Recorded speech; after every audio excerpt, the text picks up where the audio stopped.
At the Jar Jar power plant in India's northern state of Haryana, a truck arrives with a delivery. The driver offloads his precious cargo, tons of coal freshly arrived from a mine 700 kilometres away. What should be a common sight here is actually a highly unusual one, because despite being just a few months old, this high-tech facility is struggling to get enough coal to produce electricity for the state. This is our coal storage yard.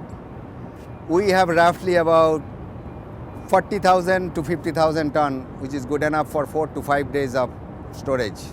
5 days' worth of coal in storage is too little. The plant is supposed to have at least a month's stock.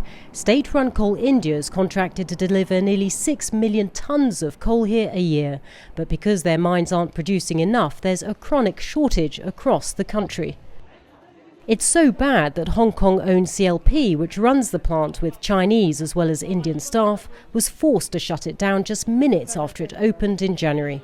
3 months later it's up and running, but managers say coal supply is erratic and the situation will become more urgent when CLP brings a second unit online in weeks. We have 2 units, so roughly 20,000 tons per day.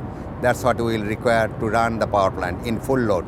At this point, we are getting about 2 rakes, which is equivalent to roughly 8,000 tons per day.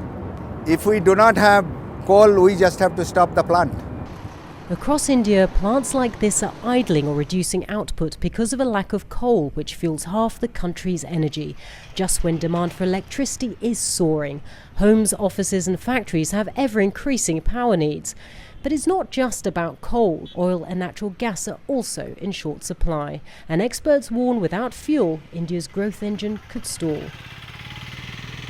Here in Haryana, people living near the Jar Jar plant only have 2 hours of electricity in the day and 6 at night.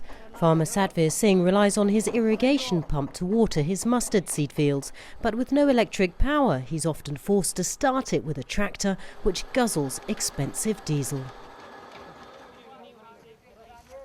Look, how much do you think I can earn from this field? I make 5,000 to 6,000 rupees a month from producing mustard seeds, but I spend about the same amount on diesel. Nearby in the village pharmacy, the owner strives daily to keep life-saving medicines and vaccines cool in the searing Indian heat. Electricity is a big problem for me. Our fridge does not work, so medicines and expensive vaccines get spoilt. It's a big problem. We have an inverter, but our fridge does not work with it. The government's short-term solution to its energy woes is to increase imports, but rising costs of coal, gas and oil imports could become a burden on a nation already dealing with a yawning fiscal deficit. Analysts say India can't afford to keep subsidising energy to keep fuel prices artificially low, and that the burden will have to be passed on to the consumers. But that's easier said than done. Pushing prices up for consumers will be hugely controversial in a country where 1/3 of the population is below the official poverty line and already struggling to make ends meet. For the Wall Street Journal, this is Natacha Butler in Haryana.